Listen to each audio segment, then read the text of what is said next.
Hey runners, if you're looking for the best 3 warm-up exercises, you're in the right spot. In today's video, we're going to go through my favorite 3 exercises that are going to make sure you are primed and ready to go in keeping good mechanics for your running so you don't get injuries and you make sure that you are performing optimally. Make sure you stick around for all 3 exercises because when done together, they're going to really make sure you have the best orthopedic performance to have the best run of your life. And the great news about these exercises is it's going to take you less than 5 minutes to do all of them. So it doesn't require a lot of time, but it's going to give you huge benefits. So let's go. So the first movement is going to be called a lunge up. What you're doing with this is you're going to get into a lunge position where your back leg is at a 90-degree knee position. And all we're doing is we're going to drive down through the inside of that front foot and that back big toe, pushing our way up to an extended position. The key with this exercise is that you're trying to keep your pelvis tucked, so you're keeping your butt tucked underneath you. So that way at the top, you feel a stretch through the front of this back leg, and you feel the engagement of the back cheek on the back leg. With this movement, I'm doing this for about 60 seconds under control. I'm really trying to get a good feel of how to drive down through my feet, which is really important to understand and feel so you can carry that over to your run mechanics. The other key with this is making sure you feel that tension in that back pocket or glute area of the back leg, because that's going to help you get that power or drive forward that you need to run properly. Now that second exercise is establishing how to create that force through the inside of your foot that is landing on the ground, or called our stance foot. And we're combining this with hip mobility. So what we're doing is I'm pushing down through the inside of my left foot with my big toe staying down, and then I'm bringing that right leg up, over, and back. And what I'm making sure that I'm doing is I'm trying to shift my hip over into that, and I'm not just leaning over.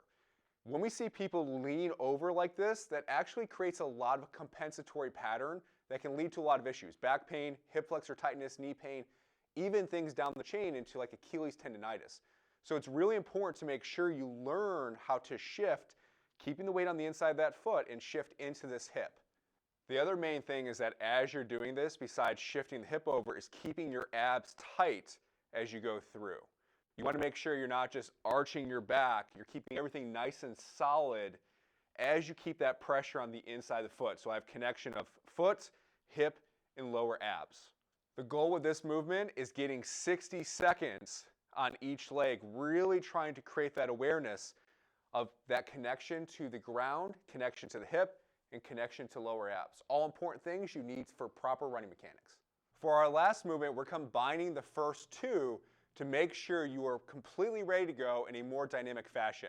And this is going to be split squat jumps. So all we're doing for this is we're getting into a quarter squat position, but making sure our back leg is still in that extended position, keeping our abs tight. From here, all we're doing is just jumping and alternating that position. From here, all we're doing is going to jump up, alternate legs, and land.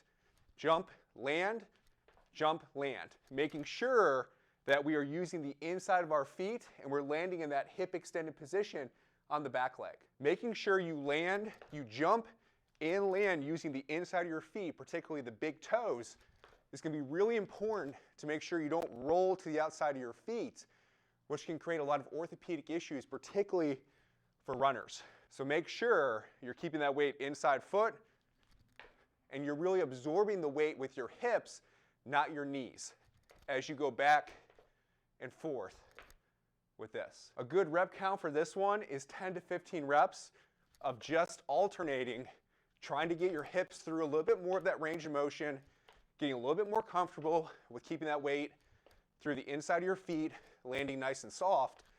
And that's going to get a good burn and get you really ready to go to have the best run that you can.